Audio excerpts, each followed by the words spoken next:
गाड़ी खड़ी की, बाबा साथ बैठे हुए हैं, तो अभी रुकी है तो पीछे से ठार कोई आके मोटरसाइकिल लगा। मुझसे को 2 साल छोटा मिस्त्री टाइप नहीं होते, कपड़े खराब तो वो घी घी कर रहे हैं। मैंने जाके से पकड़े, इधर आओ।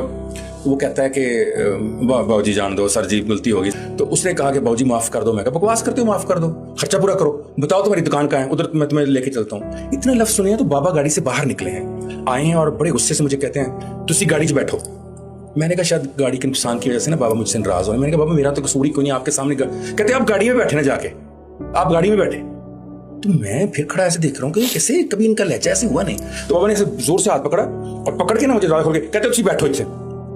डॉक्टर साहब मैं बैठ गया, गुस्सा मुझे इतना शदीद बाबा पे भी, उस बच्चे पे, मेरा दिल करे मैं गोली मार दूं उतर के। और बाबा ने इस बच्चे से कहा, मैंने शीशा नीचे किया कि बाबा क्या कह रहे हैं इससे। उससे कहते हैं अच्छा बेटा अल्लाह तेरा भला करे, और सर पे हाथ दिया और कहा, सर पे हाथ फिर बेटा तुसी जाओ, माफ किया तुहानू, अल्लाह वास्ते माफ किया। कहते तुसी गड्डी साइड पे लाओ, बड़े उसी लहजे में। मैंने गाड़ी लेफ्ट साइड के ऊपर पार्क के बाहर लगाई है। तो मैंने कहा बाबा मेरा कसूर भी कोई नहीं, गाड़ी खड़ी को मारा, उसने टक्कर मारी, मैंने पकड़ लिया। बाबा कहते हैं बेटा मैनू ए दस उन्हें तेनू की किया। मैं कहा जी उन्हें क्या गलती हो गई, गड्डी दी ब्रेक। पुत्र उस तो बाद उन्हें तेनू की किया।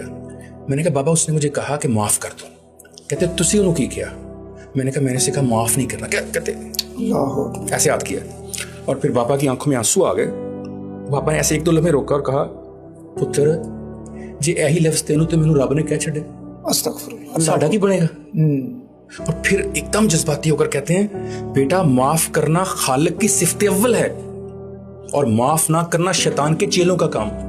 और तुम छोटे से नुकसान की वजह से खालिक की सिफ्त छोड़ के शैतान के चेले बनना चाहते हो। बेटा नुकसान तो पूरा हो जाएगा। जब कोई तुमसे जिंदगी में कहे माफ कर दो, उसे अल्लाह के वास्ते माफ कर दो, अल्लाह इसका मुआवजा अल्लाह की जात देगी। और अभी मैं बताता हूं फिर क्या हुआ। तो मैंने कहा बाबा कि जिंदगी में हम नेगेटिव भी हुए, इतना बड़ा नुकसान हो गया, लाखों का नुकसान कर गया हमारा वो नई गाड़ी, इसको तो आज बेचने जाऊंगा 5 लाख को कम देगा, और आप मुझे कह रहे हैं कि जी पॉजिटिव रहो, मुस्बत रहो, माफ कर दो। तो मुस्कुरा के कहते हैं ऐसा माई नूरा ने सिखाया। मैं ये कहां से आ गई माई नूरा, ये कौन है बाबा? कहते अपने रोपड़ ते दाने भुनदी हुंदी सी, ओ अम्मा नूरा नहीं ਜਿਹੜੀ दाने भुनदी। ਉਹਦੇ ਮੂੰਹ ਤੋਂ ਕੋਈ ਨੈਗੇਟਿਵ ਗੱਲ ਕਹਿਲਾ ਕੇ ਦਿਖਾ, ਉਹ ਕੋਈ ਗੱਲ ਹੀ ਕਿਸੇ ਦੇ ਖਿਲਾਫ ਗੀਬਤ ਕਰਦੀ ਹੀ ਨਹੀਂ। अम्मा नूरा कहती जी पुत जी सदके। अम्मा शैतान दे बारे तेरा क्या ख्याल है?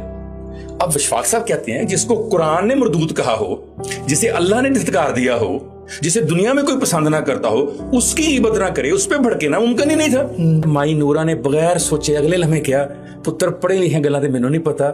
अब मुस्तकिल मजाज बड़ा, जेड़े काम ते लगा उते ही लगा, आज तक काम नहीं बदलिया उन्हें। विशफाक साहब कहते हैं बेटे हमने उन लोगों से सीखा जो सबक लेना हो तो शैतान से भी ले लेते हैं।